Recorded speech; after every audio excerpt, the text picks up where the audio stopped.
नमस्कार। खास कार्यक्रम हरियाणा डायरी में आपका स्वागत है। आपके साथ मैं हूं मोनिका सिंह। हरियाणा सरकार तरक्की की राह पर है। मुख्यमंत्री नायब सिंह सैनी हर वर्ग के लोगों का ख्याल रखते हुए प्रदेश को आगे की तरफ बढ़ा रहे हैं। मुख्यमंत्री नायब सिंह सैनी ने कई ऐसे फैसले लिए हैं जो प्रदेश के हित में रहे हैं, फिर चाहे वो किसानों, रोजगार, व्यापार और खिलाड़ियों से जुड़े मुद्दे हो। आपको दिखाते हैं सीएम नायब सिंह सैनी ने राज्य के युवाओं, किसानों और व्यापारियों को क्या खास सौगात दी है। देखिए रिपोर्ट। मुख्यमंत्री नायब सिंह सैनी ने प्रदेश के गरीब लोगों को स्वास्थ्य सुविधाएं बढ़ाने की दिशा में एक और जनहितैषी बड़ा फैसला लिया है। अब गरीब लोग सरकारी अस्पतालों के साथ साथ निजी लैब में भी मेडिकल मुफ्त टेस्ट करवा सकेंगे, जिससे सरकार के इस निर्णय से प्रदेश के लाखों लोगों को लाभ मिलेगा। सिविल अस्पतालों में उपचार के लिए आने वाले गरीब मरीजों को कई बार कई कारणों से डायग्नोस्टिक सेवाएं नहीं मिल पाती थी। इसलिए हरियाणा सरकार ने सभी सीएमओ को निर्देश जारी कर दिया है और कहा है कि मौजूदा संसाधनों को युक्ति संगत बनाया जाए और आवश्यकता पड़ने पर स्थानीय निजी प्रयोगशाला और रेडियोलॉजिकल केंद्रों को एन पैनल किया जाए, ताकि सभी लाभार्थियों को डायग्नोस्टिक सेवाएं उपलब्ध हो सके। हिसार के गुरु जम्बेश्वर विश्वविद्यालय के चौधरी रणवीर सिंह ऑडिटोरियम में राज्य स्तरीय शहरी स्थानीय निकाय जनप्रतिनिधि मंडल में मुख्यमंत्री नायब सिंह सैनी शामिल हुए। इस सम्मेलन में प्रदेश भर से करीब 2000 जनप्रतिनिधि पहुंचे। प्रदेश सरकार सम्मेलन के जरिए शहरी जनप्रतिनिधियों को साधने की कोशिश कर रही है। मुख्यमंत्री नायब सिंह ने बताया कि काम को गति देने के लिए और आपकी समस्याओं के समाधान के लिए इस सम्मेलन का आयोजन किया गया है। 100 दिन का एजेंडा तैयार किया गया और उसी के अनुसार कार्य कर रहा हूँ। और विपक्ष पर निशाना साधते हुए कहा कि जिनके बही खाते खराब हैं, वो लोग निकलकर हिसाब मांग रहे हैं। बड़ी मेहनत के साथ उस कमेटी ने उसको तैयार किया। जो मसौदा वो तैयार हुआ था,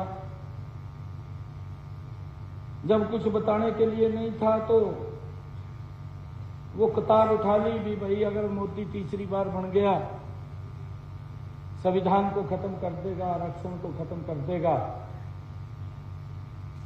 भोले लोग हैं हमारे, बात में आ जाते हैं। कई बार कुछ लोग बात में आ गए और बात में आए तो उसका कोई बड़ा असर नहीं पड़ा और बड़े मैंडेट के साथ आप सबके आशीर्वाद सहयोग से वो भारत मां का लाल जो लगातार दिन रात भारत को नई ऊंचाइयों के ऊपर देखना चाहता है, वो तीसरी बार इस भारत की सबके लिए उस व्यक्ति ने। पेरिस ओलंपिक 2024 का आगाज हो चुका है। 26 जुलाई से 11 अगस्त तक चलने वाले इस मल्टी स्पोर्ट्स इवेंट में भारत की तरफ से 16 स्पोर्टिंग इवेंट्स में 117 एथलीट्स पार्टिसिपेट करेंगे। हरियाणा के मुख्यमंत्री ने भारतीय खिलाड़ियों को शुभकामनाएं दी है और धाकड़ हरियाणा, धाकड़ खिलाड़ी और धाकड़ इनाम की घोषणा भी की है। सीएम सैनी ने कहा कि सभी भारतीय खिलाड़ियों को मेरी तरफ से ढेर सारी शुभकामनाएं। पेरिस ओलंपिक 2024 के लिए पूरे देश को ढेरों उम्मीदें हैं। करोड़ों लोग आपके अच्छे प्रदर्शन की उम्मीद कर रहे हैं।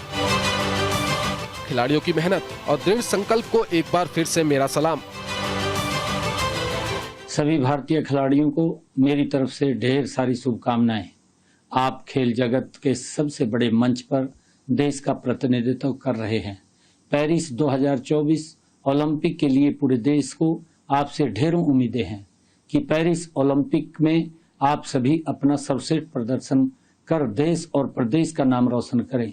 ओलंपिक में भाग ले रहे हरियाणा के सभी 25 खिलाड़ियों से भी मैं यही कहना चाहूँगा कि इस बार भी देश की पदक तालिका में हम अपना महत्वपूर्ण योगदान देंगे।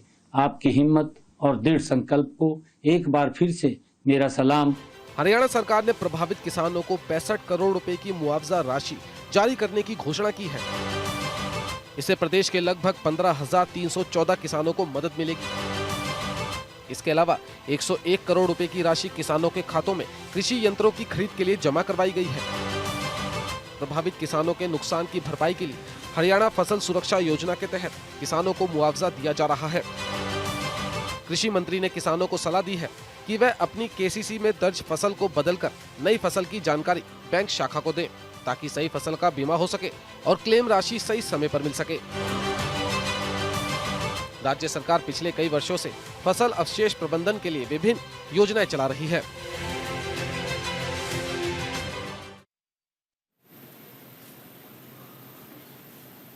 और फिलहाल वक्त को चला एक छोटे से ब्रेक का। ब्रेक के उस पार खबरें लगातार जारी। आप देखते रहिए न्यूज़ इंडिया। नमस्कार।